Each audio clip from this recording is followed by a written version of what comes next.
আধুনিক বাংলা সাহিত্যের সবিশেষ উল্লেখযোগ্য রম্যলেখক শিবরাম চক্রবর্তী। পিতা শিবপ্রসাদ চক্রবর্তীর সংসার বিমুখতা ও সন্ন্যাস প্রকৃতি এবং মা শিবরানী দেবীর পার্থিব জীবন বিচ্ছিন্নতা উত্তরাধিকারী সূত্রে লাভ করেছিলেন শিবরাম। সে কারণে দেখা যায় শিবরাম চক্রবর্তীও কখনো কখনো নিরুদ্দেশ হয়েছেন, পালিয়ে গেছেন ঘর থেকে, অকপটে সরল উপেক্ষায় অস্বীকার করেছেন পারিবারিক বন্ধন। শোনা যায় ৪ নম্বর মুক্তারাম স্ট্রিটের এক মেস বাড়িতে জীবনের শেষ ৬০টি বছর তিনি কাটিয়েছেন।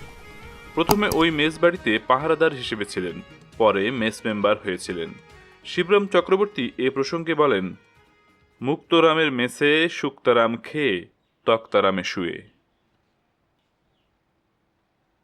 প্রিয় শ্রোতা, বুঝতেই পারছেন আমাদের আজকের আয়োজন এই জনপ্রিয় গ্রন্থলেখক শিবরাম চক্রবর্তীর একটি ভূতের গল্প নিয়ে।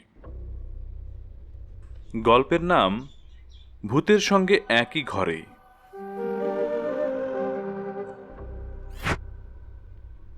আমার বন্ধু অমিত রায় একজন নামকরা মনোরোগ বিশেষজ্ঞ। বহু লোকই নানা জটিল মানসিক সমস্যা নিয়ে ওর কাছে আসে। সেদিন ওর চেম্বারে বসে নানা রকম আলোচনা করছিলাম। হাতে কোনো কাজকর্ম না থাকলেই কোথাও গিয়ে আড্ডা দেওয়া এবং বন্ধুবান্ধবের কাজের ১২টা বাজানো আমার চিরকেলে স্বভাব। বাংলা প্রবাদিত রয়েছে, স্বভাব যায় না মোলে, ইজ্জত যায় না ধুলে। বন্ধুবান্ধবগণ বুকে ঝুঁকেও আমার এই আড্ডা দেওয়া স্বভাবের কোনো হেরফের ঘটাতে পারেনি। তোর যখন নিজের কাজ নেই, নিজের ঘরে বসে খই ভাজ, তাই বলে আমার কাজেরও ১২টা বাজাবি? এমন ধারা অনেক কথাই বন্ধুবান্ধবদের কাছে শুনতে হয়, কিন্তু আড্ডা তো নিজে নিজে নিজের সঙ্গে দেওয়া যায় না, একজন না একজনকে পাকড়াতেই হয়। সেদিন তাই অমিত রায়ের চেম্বারে বসে আড্ডা দিচ্ছিলাম। অমিত বলল, বেশিক্ষণ তোর সঙ্গে বকবক করতে পারবো না। কেন? এখনই আমার এক মক্কেল আসবে। পুরুষ না মহিলা? মহিলা এবং সুন্দরী। বেশ তো, আমি তো সহকারী হয়ে কেসটা না হয় শুনবো। আচ্ছা ঠিক আছে, তবে এই শর্তে এখানে বসতে পারো, ভদ্রমহিলা আসলে কোনো কথা বলতে পারবে না। নিশ্চয়ই। কিছু পরেই গাড়ির আওয়াজ পাওয়া গেল। নতুন লাল রঙের মারুতি গাড়ি। দুধে আলতা রঙের এক ভদ্রমহিলা ওই গাড়ি থেকে নেমে এলেন। পরনে দামি শাড়ি, অভিজাত শ্রেণীর মহিলাই বটে, বয়সে ৩৫-৩৬ হবে। ভদ্রমহিলা ঢুকেই বললেন, আপনার সঙ্গে আজ আমার অ্যাপয়েন্টমেন্ট ছিল। জানি, বসুন। আপনার নামই তো মিসেস মনিকা সান্যাল। হ্যাঁ, কিন্তু উনি আমার সহকারী মিস্টার দত্ত। তাছাড়া ওর আরও একটি পরিচয় আছে, ও সত্যান্বেষী। ভদ্রমহিলা হেসে বললেন, তার মানে প্রাইভেট ডিটেকটিভ? তা বলতে পারেন। আপনার সব কথাই আমাদের দুজনের কাছে খুলে বলতে পারেন। আমি ভদ্রমহিলাকে ভালো করে দেখলাম। বাইরে থেকে ভদ্রমহিলাকে স্বাভাবিক মনে হলেও চোখের দিকে তাকালে বোঝা যায় উনি যেন কোনো কারণে ভীত। চোখের চাহনিতে কিছুটা অস্বাভাবিক ভাবও রয়েছে। শুনুন, লেকের পাড়েই একটা ছোট্ট বাড়িতে আমি থাকি। কোন লেক? ঢাকুরিয়া লেক, যাকে বর্তমান রবীন্দ্র সরোবর বলা হয়। কিন্তু ও বাড়িতে আমার বুঝি আর থাকা সম্ভব হবে না। কেন? বাড়িতে রোজ একটা না একটা উৎপাত হচ্ছে। কিরকম? বাড়ি ফিরে এসে দেখি বিছানাপত্র সব ওলটপালট। কোনোদিন বা দেখি কিচেনে যত ক্রেকারি আছে, অর্থাৎ কাপ ডিশ, কে যেন চুরমার করে ভেঙে রেখেছে। কোনোদিন বা দেখি কে যেন চেয়ার টেবিল ওলটপালট করে রেখেছে। আপনি কি বাড়িতে একাই থাকেন ম্যাডাম? হ্যাঁ। ঠাকুর, চাকর বা ঝি? আমি কাউকে রাখিনি, নিজেই রান্না করি। অফিস থেকে ফেরার পথে বাজার করি। ঠাকুর চাকর রাখিনি। কেন? এ যুগে কাউকে আর বিশ্বাস নেই, কে কখন গলা কেটে রেখে চলে যাবে কে জানে। তাই কাউকে রাখিনি। Self help is the best help. তা তো বটেই। তাছাড়া ঘরে আমার ফ্রিজ আছে, ওয়াশিং মেশিন আছে, গ্যাস রয়েছে, আধুনিক কুকিং রেঞ্জ রয়েছে। কোনো দিক থেকে তো অসুবিধা হওয়ার কথা নয়। তা তো বটেই। তাছাড়া আমি বেশ কিছুদিন আমেরিকায় ছিলাম, নিজের কাজ নিজে করে নিতে আমার কোনো অসুবিধাই হয় না। যেদিন রাত্রে ইচ্ছে করে না, নিজেই গাড়ি হাঁকিয়ে বেরিয়ে পড়ি, কোনো হোটেলে গিয়ে খাবার খেয়ে নিই।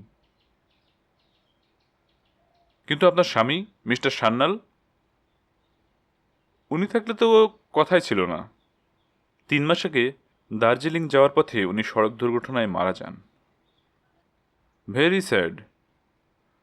অবশ্য মারা না গেলেও ওর সঙ্গে আমার এমনিতেই ছাড়াছাড়ি হয়ে যেত বা লিগ্যাল ডিভোর্স হতো। কেন? গত 3 বছর ধরে ওর সঙ্গে আমার বনিবনা হচ্ছিল না মোটেই। ও আত্মহত্যা করত, না হয় আমি করতাম, নতুবা ডিভোর্স হয়ে যেত। এমনটা কেন হলো?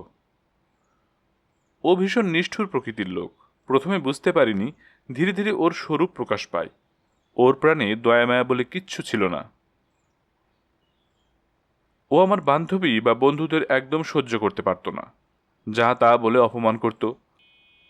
আমিও ওর বন্ধু বান্ধবীদের অপমান করতে শুরু করতে লাগলাম, পাল্টা ব্যবস্থা হিসেবে। ব্যাস হয়ে গেল ঝগড়া, হাতাহাতি, শাসানি। বিয়ে করা বউ বলে এ যুগে কেউ কারো কেনা দাস নয়। তা তো বটেই। আচ্ছা, আপনার পাশের বাড়িতে কে থাকেন? কে থাকেন জানি না, তবে এক সন্ডামার্কা ভদ্রলোককে মাঝে মাঝে পাশের বাড়ির বারান্দায় দেখি। ব্যাপারটা অর্থাৎ আপনার বাড়ির জিনিসপত্র এভাবে তছনছ বা লণ্ডভণ্ড হওয়ার কথা পুলিশকে জানিয়েছেন? তা জানিয়েছিলাম বই কি। ওরা কিছুই ব্যবস্থা নেয়নি? কয়েকদিন ঘোরাঘুরি করে বলল কিছুই হদিশ করতে পারছি না ম্যাডাম। ব্যাস, ওদের ডিউটি শেষ। কিছু তো খোয়া যায়নি, কেবল লণ্ডভণ্ড হয়েছে, ভাঙচুর হয়েছে। অতএব পুলিশ ব্যাপারটার কোনো গুরুত্বই দিল না। লোকাল থানার দারোগা বরং বলল দরজায় তালা দেওয়া রয়েছে, ভেতরে এমন লণ্ডভণ্ড হয় কি করে? তাছাড়া একদিন 24 ঘন্টায় বাড়িতে পাহারা রাখা হয়েছিল, সেদিনও ভেতরে লণ্ডভণ্ড হলো কি করে? দরজার তালা ঠিকই ছিল, বুঝুন ঠেলা। পুলিশই আমাকে পাল্টা জেরা করতে শুরু করলো। আপনি কি বললেন? বললাম সে রহস্য আপনারাই সমাধান করে দেবেন বলেই তো থানায় আসা। শুনে তারা কি বলল? ম্যাডাম, কিছু মনে করবেন না, তবে একটা কথা বলি। বিছানাপত্র আপনিই লণ্ডভণ্ড করেন, কাপ ডিশ আপনিই ভাঙচুর করেন, বরং আপনি কোনো সাইকিয়াট্রিস্টের কাছে যান। ও, তাই বুঝি এখানে আসা? তা নয়, ব্যাপারটা আমি বুদ্ধি দিয়ে কিছুতেই ব্যাখ্যা করতে পারছি না, তাই আপনার কাছে আসা। আমি চুপচাপ, নীরব শ্রোতা। আমার প্রশ্ন করার অধিকার অমিত কেড়ে নিয়েছে। অতএব অমিতই পাল্টা প্রশ্ন করল, আপনার পাশের বাড়ির সেই সন্ডামার্কা লোকটার সম্পর্কে পুলিশকে বলেছিলেন? বলেছিলাম বই কি। তা পুলিশ কি বলল? থানার দারোগা বললেন উনি অত্যন্ত সজ্জন লোক, তাছাড়া নামকরা সমাজসেবীও বটে। চেহারাটা ওর সন্ডামার্কা গোছের হতে পারে, তবে শিগগিরই উনি পদ্মশ্রী খেতাব পেতে চলেছেন। তাহলে আর কি, লেটা তো চুকেই গেল। এবার অমিত একটু সৌজন্য প্রকাশ করে বলল, অনেকক্ষণ ধরে কথা বলছেন, আপনাকে আপ্যায়ন করার সুযোগই পাইনি। কি খাবেন বলুন? কফি, চা না কোল্ড ড্রিঙ্কস? চা হলে ভালো হয়। অতএব অমিত বেল বাজিয়ে বেয়ারাকে চা আনতে বলল। অমিতের ইনকাম মন্দ নয়, কিন্তু হাড়কেপ্পন, দুবারের বেশি চা খাওয়াতে ওর আপত্তি যা হোক, ভদ্রমহিলার জন্যই আমারও আরেক দফা চা প্রাপ্তি ঘটল। ভদ্রমহিলা চা শেষ করতেই অমিত বলল, এটাই আপাতত আমার শেষ প্রশ্ন। বলুন। আচ্ছা, আপনার উপস্থিতি সত্ত্বেও বাড়িতে কোনো লণ্ডভণ্ড হয়েছে কি? তা হয়েছে বই কি। এই তো শনিবারের রাতের কথাই ধরুন না। রাত তখন 8টা হবে। আমি কিচেনে রান্না করছি। হঠাৎ শোবার ঘরের খাট কে যেন সরাচ্ছে। রান্না ফেলে শোবার ঘরে এসে দেখি বিছানাপত্তর ওলট পালট, কে যেন খাটটেও কাত করে রেখেছে। বলেন কি? ঠিকই বলছি। এভাবে লণ্ডভণ্ড চলতে থাকলে ও বাড়িতে বাস করা কি সম্ভব? সম্ভব তো নয়, ব্যাপারটা খুবই রহস্যজনক। আচ্ছা, আপনার বাড়ির দরজা ভালোভাবে বন্ধ ছিল?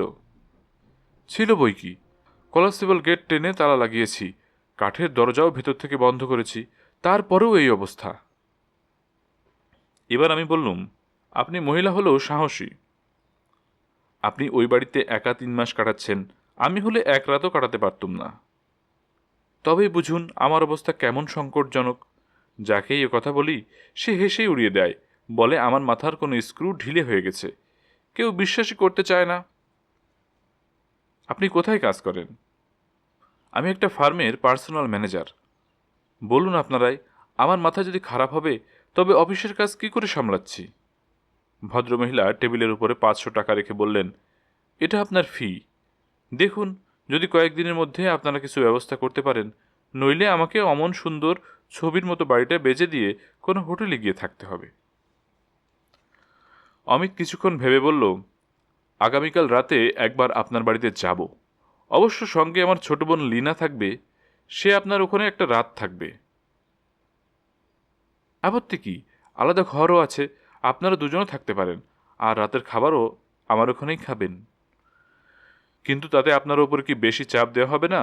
বরং চীনের রেস্তোরাঁ থেকে আমরাই খাবার নিয়ে যাব। তা হয় না, আপনারা আমার অতিথি, একটা রাত আমার হাতের রান্নাই খেয়ে দেখুন না, খুব খারাপ লাগবে না। এরপরে আর কোনো কথা চলে না। মিসেস সান্যাল বিদায় নিয়ে চলে গেলেন। অমিত কিছুক্ষণ গম্ভীর থেকে বলল, ব্যাপারটা তোর কি মনে হয়? ভদ্রমহিলার মাথায় গোলমাল, না অন্য কোনো ব্যাপার? কেসটা খুব জটিল। ভদ্রমহিলার সব কথা যদি সত্যি বলে মেনে নিতে হয়, তবে তো ব্যাপারটা হয় ভুতুড়ে কাণ্ড, নতুবা রহস্য কিছু, এবং সে ব্যাপারটা আমার আওতার বাইরে। সেজন্যই বুঝি আমাকে জড়িয়ে নিলি? অনেকটা তাই। বেশ, তবে ফিয়ের অর্ধেকটাও যেন পাই। এগ্রিড। কিন্তু রহস্যটার সমাধান করে দিতে পারলে অর্ধেকটা পাবে। কাল সন্ধে 7টা নাগাদ বাড়ি থাকিস, আমি তোকে তুলে নেব। পরদিন ঠিক সন্ধে 7টার সময়ই অমিত তার বোন লীনাকে নিয়ে হাজির হলো। গাড়ির হর্ন শুনেই বুঝতে পারলাম ওটা অমিত চন্দ্রের গাড়ি। আমি তৈরি ছিলাম, অতএব যথাসময়ে মিসেস সান্যালের বাড়িতে হাজির হলাম। মিসেস সান্যাল আমাদের অভ্যর্থনা করার জন্য তৈরি হয়েছিলেন।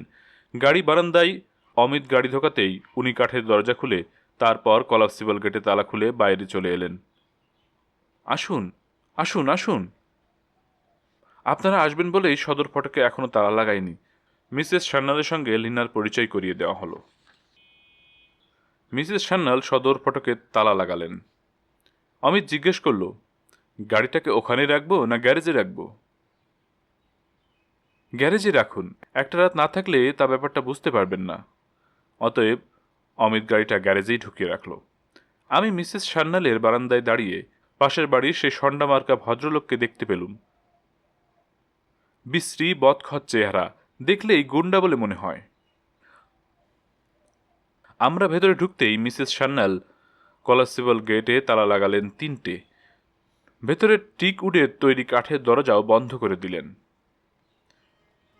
ভেতরে এবার মাত্র আমরা 4 জন। বাড়ির বাইরেটা আগেই দেখেছি, নতুন ডিজাইনের সুন্দর সিমসাম বাড়ি, ছবির মতোই সুন্দর। মিসেস সান্যালের যথেষ্ট রুচি জ্ঞান আছে। অবশ্য রুচি জ্ঞানের ব্যাপারটা মিস্টার সান্যালের হতে পারে, অর্থাৎ দুজনের মধ্যে একজনের। মিসেস সান্যাল আমাদের ভেতরকার ঘরগুলো দেখালেন। 3টে বেডরুম, একটা ড্রয়িং রুম। ডাইনিং রুমটা অনেকটা হল ঘরের মতো, মোজাইক করা, ছিমছাম সুন্দর সাজানো গোছানো বাড়ি।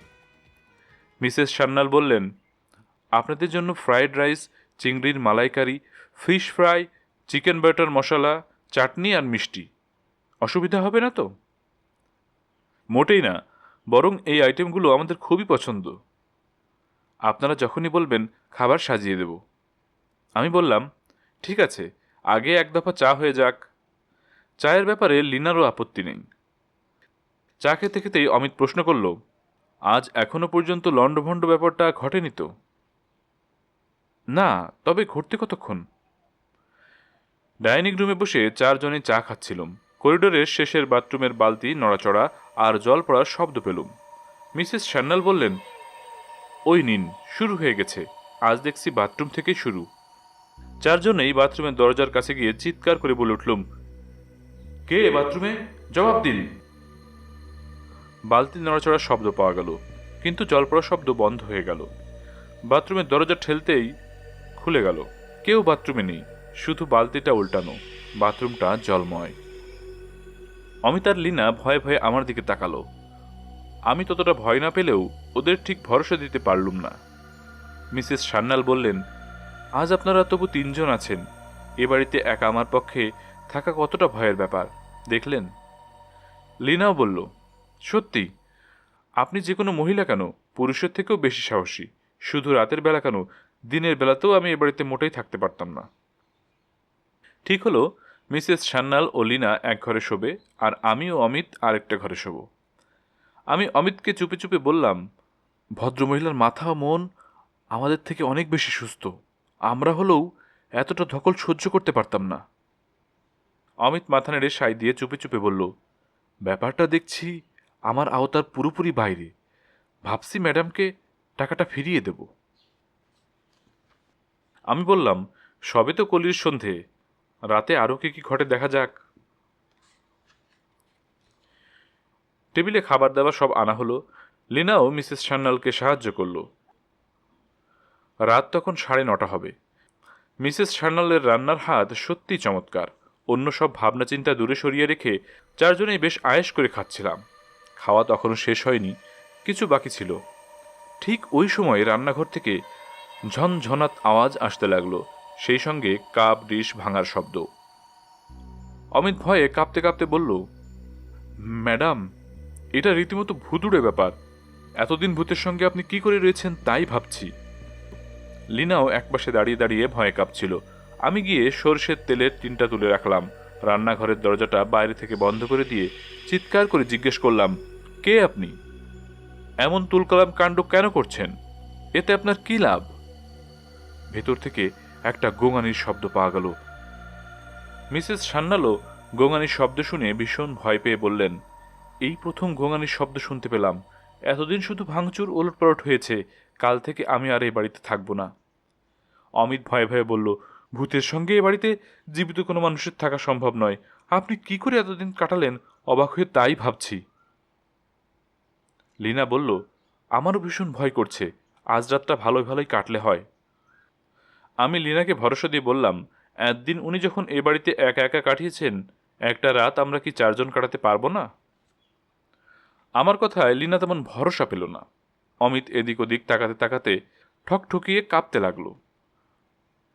রাতে কার কেমন ঘুম হবে জানি না, না হওয়াটাই স্বাভাবিক।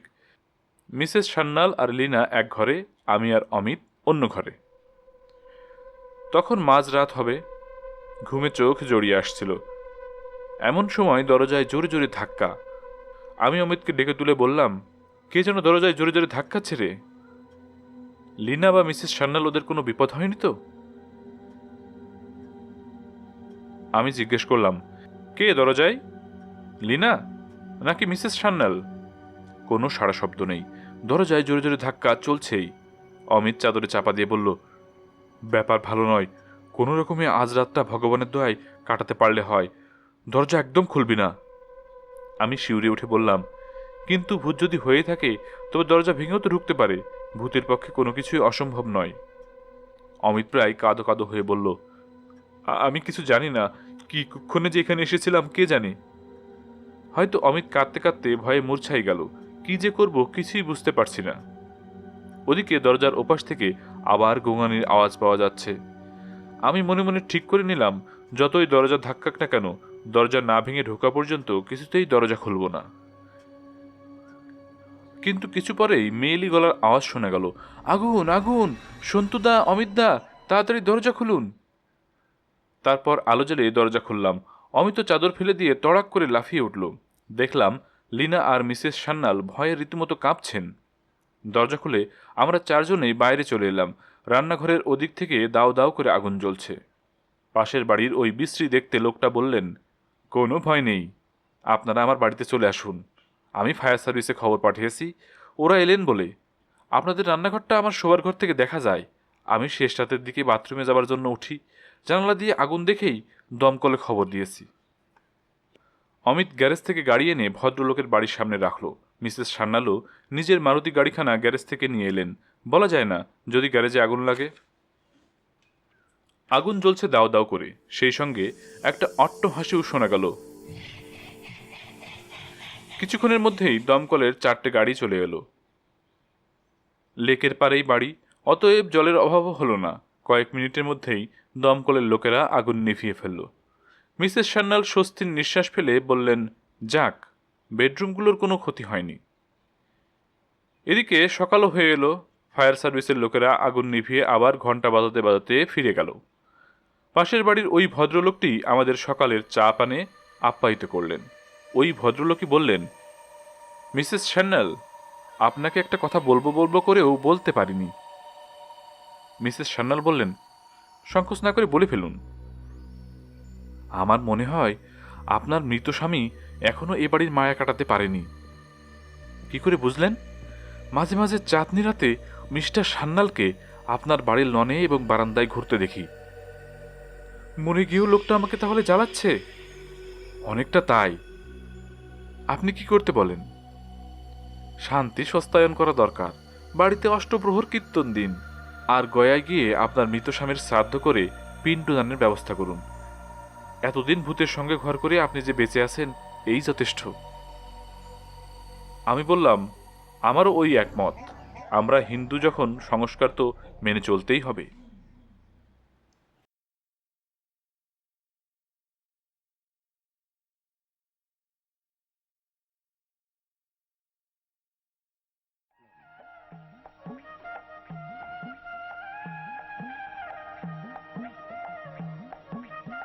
মালা। গল্পের লেখক প্রভাত কুমার মুখোপাধ্যায়।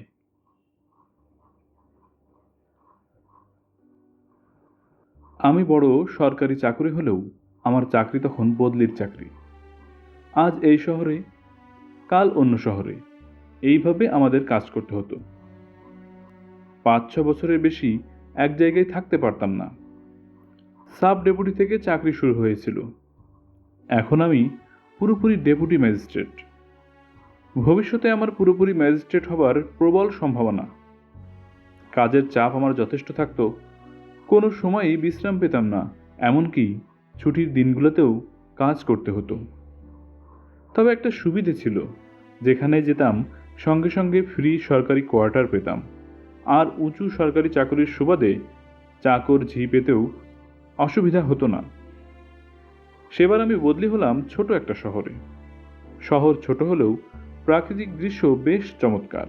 শহরের পাশ দিয়ে বয়ে চলে গেছে ছোট নদী, আর শহরের শেষ প্রান্তে নদীর ধারেই ছিল আমার কোয়ার্টার। নতুন জায়গায় গিয়ে আমার 2 মেয়ে রেনু ও বেনুকে স্থানীয় গার্লস স্কুলে ভর্তি করে দিলাম। রেনু ভর্তি হলো ক্লাস 8-এ আর বেনু 7-এ। দুজনেই পড়াশোনা করত, পড়াশোনা শেষে খেলাধুলা করত। আমাদের কোয়ার্টার সংলগ্ন ছিল সুন্দর ঘাসে ছাওয়া একটা মাঠ। সেই মাঠে গিয়ে খেলাধুলা করত ওরা দুজনে, আর ওদের সঙ্গে খেলাধুলা করত আমাদের প্রতিবেশীর মেয়ে মালা। কোয়ার্টারের সামনে দিয়ে চলে গেছে লাল খোলা বাঁধানো সুরকি বিছানো পথ। আমাদের কোয়ার্টার সংলগ্ন ছিল একটি ফুলের বাগান, তাতে নানা সুন্দর সুন্দর ফুল ফুটত। মাঝে মাঝে রেনু বেনু মালার সঙ্গে বাগানে গিয়ে খেলা করত।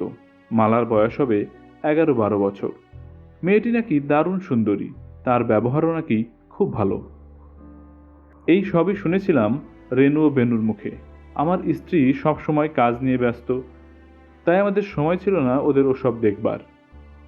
ওরা বলতো, মালার বাড়ি ওই পাড়াতেই, আমাদের বাড়ি থেকে সামান্য দূরে। মালার বাবা ব্যবসায়ী, বেশ ধনী। মালার বাবার নাম হরে কৃষ্ণ ব্যানার্জি, মায়ের নাম মালতী। মালা যে বড় লোক তা বোঝা যেত। তার পরনে সবসময় খুব দামি জামাকাপড় থাকতো, গায়ে দামি গহনা।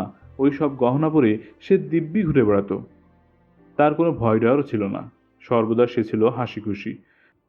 মাঝে মাঝে মালা পথের উপর একটা দামি মোটর গাড়ি থেকে নামতো, বলতো ওটা ওদেরই গাড়ি। মালার সুখ্যাতি শুনে আমরা তার বিষয়ে কোনো অনুসন্ধান করিনি, এমনকি মাঠে বা বাগানে ওরা যে কী খেলতো তাও জানতাম না। মাঝে মাঝে রেনু বেনু মালাকে বলতো, এই মালা, তুই তো একদিনও আমাদের নিয়ে গেলি না তোদের বাড়িতে। মালা হেসে বলতো, ঠিক আছে, একদিন ঠিক নিয়ে যাব। কিন্তু দিনের পর দিন কাটতো, মালা ওদের নিয়ে যেত না। একদিন রেনু বেনু ঠিক করলো মালার সঙ্গে আর মিশবে না তারা। মালা বড়লোক বলে তার ভারী দেমাক, তা না হলে সে কেন ওদের নিয়ে যায় না তাদের বাড়িতে। 2-3 দিন রেনু বেনু মাঠে গেল না, মুখ ভার করে রইল। কিন্তু তৃতীয় দিন ওরা যেই মাঠে পা দিয়েছে, দেখে মালা একটা গাছের নিচে বসে খুব কাঁদছে। দেখে ওদের খুব মন খারাপ হলো। ওরা এগিয়ে গিয়ে মালাকে বলল, কি মালা, কি হলো? মালা বলল, তোমরা আমার উপর রাগ করেছো কেন? আমি কি কোনো অন্যায় করেছি? রেনুবেনুর সব অভিমান পানি হয়ে গেল। আবার তারা হাসি মুখে খেলাধুলা করতে লাগলো। এইভাবে প্রায় 1 বছর কেটে গেল। দু একদিন কাজে বের হবার ফাঁকে দূর থেকে মালাকে দেখেছি রেনুবেনুর সঙ্গে। এত নিবিড়ভাবে ওরা মিশত যেন ওরা 3 বোন। একদিন রেনু প্রশ্ন করলো মালাকে, আচ্ছা মালা, তুমি যে সারাদিন এমনকি সন্ধ্যা পর্যন্ত আমাদের এখানে কাটাও, তোমার বাবা মা কিছু বলেন না? মালা হেসে বলে, না। কেন? তোমরা দুজন ছাড়া তো আমার খেলার সাথে কেউ নেই। তা অবশ্য ঠিক, কিন্তু অন্য কারোর সঙ্গে মেশো না তুমি? না না, কেউ আমাকে ভালোবাসে না, সবাই আমাকে দেখলেই পালিয়ে যায়। এইভাবেই দিন কাটছিল। হঠাৎ এর মধ্যে হলো এক অদ্ভুত ঘটনা। আমরা খবর পেলাম অন্য শহর থেকে 2জন গুন্ডা লুকিয়ে এসে এই শহরে আশ্রয় নিয়েছে। পুলিশ বিভাগ থেকে খবরটা আমাকে জানানো হলো। এই দুজনের অসাধ্য কিছু ছিল না। খুন, চুরি, ডাকাতি, রাহাজানি, ছিনতাই সব কাজেই এদের হাত ছিল পাকা। জেলার অন্যতম প্রশাসক হিসেবে আমার দায়িত্ব বেড়ে গেল। চারিদিকে বেশি করে স্পেশাল পুলিশ লাগানো হলো। উপর থেকে ঘন ঘন খবর আসতে লাগলো, এই দুজনকে ধরতেই হবে, ধরলে মোটা পুরস্কার মিলবে। কিন্তু বহু চেষ্টা করেও রহমত শেখ ও করিম মণ্ডলকে ধরা গেল না। একদিন দুপুরবেলা আমি তখন অফিসে, আমার স্ত্রী ঘরে ঘুমিয়েছিল। রেনু, বেনু আর মালা মাঠে খেলা করছিল। মালার গায়ে ছিল দামি দামি গহনা। হঠাৎ ও দেখল লুঙ্গি পরে 2জন লোক ওদের পাশে এসে দাঁড়িয়েছে।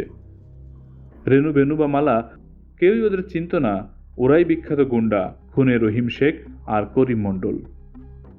রেনু বেনুর গায়ে কোনো গহনা ছিল না, ছিল 2-4 গাছি করে গিল্টির চুড়ি আর একটি করে গিল্টির মালা। তাই ওদের দিকে গুন্ডাদের নজর আকৃষ্ট হলো না, কিন্তু মালাকে দেখেই গুন্ডা দুজনের চোখ যেন চকচক করে উঠল। মালার সারা গায়ে যেন চকচক করছে খাঁটি সোনার গহনা। গুন্ডা দুজন মালার দিকে এগিয়ে আসতেই মালা যেন ওদের মনের ভাব বুঝতে পেরে সঙ্গে সঙ্গে প্রাণপণে ছুটে ওদের নাগালের বাইরে চলে গেল। মাঠ দিয়ে ওরা ছুটছে, মালাও ছুটছে, কিন্তু কিছুতেই ওরা মালাকে ধরতে পারছে না। মালা যে এত জোরে ছুটতে পারে তা ওরা কল্পনাও করতে পারেনি। রেনু, বেনু দুজনেই অবাক। মালা যেন বিশাল মাঠ জুড়ে গোল হয়ে চক্রাকারে দৌড়ে ঘুরছে, আর ওই দুজন পেছনে পেছনে ছুটছে আর পাক খাচ্ছে। ওরা এমন এক প্রলোভনে পড়ে গেছে যে মালাকে ছেড়ে পালাতেও পারছে না, আবার মালাকে ধরতেও পারছে না। এদিকে রেনু, বেনু ছুটে বাড়িতে গিয়ে সব বলেছে। চাকর, আরদালি, দারোয়ান ছুটে এলো হৈ হৈ করতে করতে।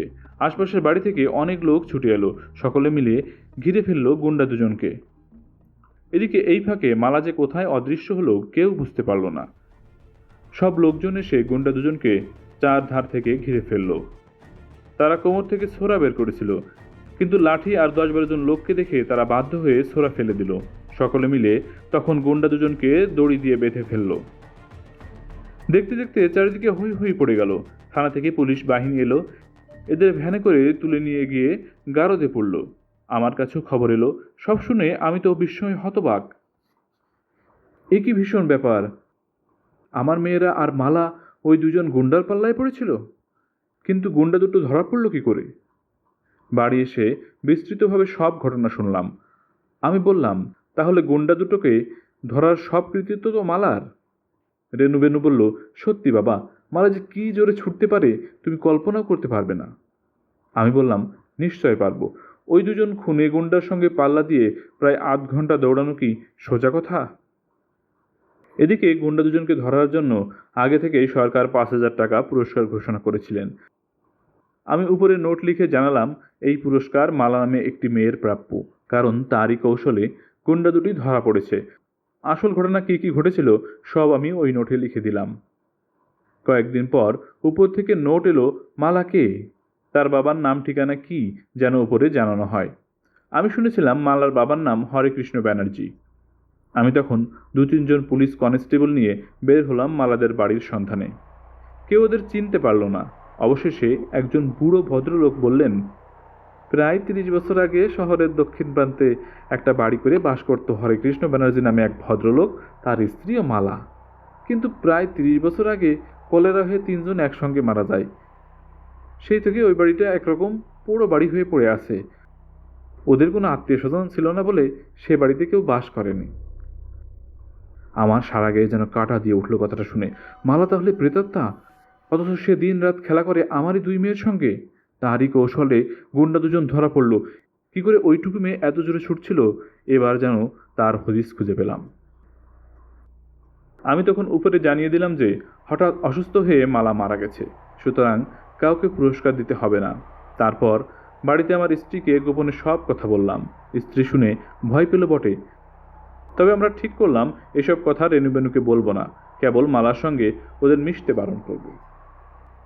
আমার স্ত্রী তখন রেনুবেনুকে মালার সঙ্গে মিশতে বারণ করলেন, বললেন, কখনো মালার সঙ্গে মিশবি না তোমরা। কেন বলো তো? ওরা অবাক হলো। আমার স্ত্রী বলল, মালার খুব কঠিন একটা অসুখ আছে। আমরা খবর পেয়েছি সেটা খুবই ছোঁয়াচে রোগ, তোমাদেরও হতে পারে। বাধ্য হয়ে রেনুবেনু বাড়ি থেকে বের হওয়াই বন্ধ করে দিল। কিন্তু তাদের দুজনেরই মন ভীষণ খারাপ হয়ে গেল। দুজনে সবসময় মুখ ভার করে থাকে। তাদের মনে সব আনন্দ ও উৎসাহ যেন নিভে গেছে। ইতিমধ্যে একদিন ঘটল এক অলৌকিক ঘটনা।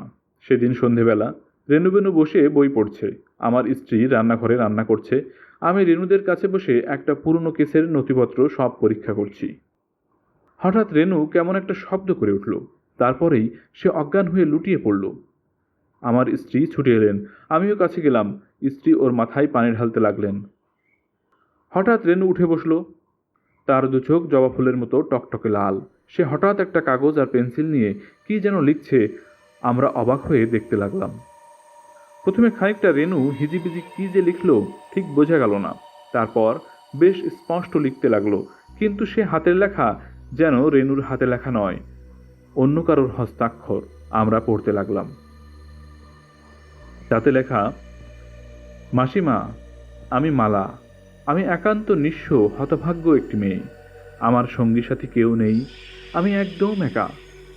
তাই আমি রেনুবেনুর সঙ্গে খেলা করি, সেটা বন্ধ করবেন না। আমাদের একটু আনন্দিতভাবে থাকতে দিন। আপনার দুটি পায়ে পড়ি। ইতি মালা। এখানেই লেখা শেষ। রেনু তারপর আবার অজ্ঞান হয়ে পড়ল। আমরা আবার প্রচুর চেষ্টা করে রেনুর জ্ঞান ফেরালাম। এখন দেখি রেনু পুরো স্বাভাবিক হয়ে গেছে। সে নিজে থেকেই বলল, আমার কি হয়েছে? তোমরা সকলে আমাকে ঘিরে বসে আছো কেন? আমার স্ত্রী বললেন, তোর কি হয়েছিল তা তুই নিজেই ভালো জানিস। হঠাৎ তুই চিৎকার করে জ্ঞান হারালি। রেনু বলল, হ্যাঁ, তারপর কিছুই তো হয়নি, এই তো আমি সুস্থ। আমরা কিছু বললাম না তাকে। আমার স্ত্রী গোপনে আমাকে বললেন, সত্যিই তো, ওরা যদি খেলা করে আনন্দ পায়, ক্ষতি কি? মালার জন্য আমার খুব দুঃখ হয়, তাকে কষ্ট দেওয়া উচিত নয়। রেনুবেনু মালার সঙ্গে খেললে ওদের কোনো ক্ষতি হবে না, বরং মালাই সব বিপদ থেকে ওদের রক্ষা করবে। আমি বললাম, কিভাবে? তিনি বললেন, যেভাবে সেদিন গুন্ডা দুটোর হাত থেকে বাঁচালো। তা বটে। তারপর দিন থেকে রেনুবেনুকে আবার মাঠে আসার অনুমতি দিলাম। ওরা 3জনে আবার খেলতে লাগলো। তারপর নির্দিষ্ট সময় বাদে একদিন আমি অন্য শহরে বদলি হলাম। রেনুবেনু যেদিন মালার কাছ থেকে বিদায় নিল, সেদিন নাকি মালা খুব কেঁদেছিল। কিন্তু আমি আর আমার স্ত্রী জানি সেটা মালা নয়, তার আত্মা।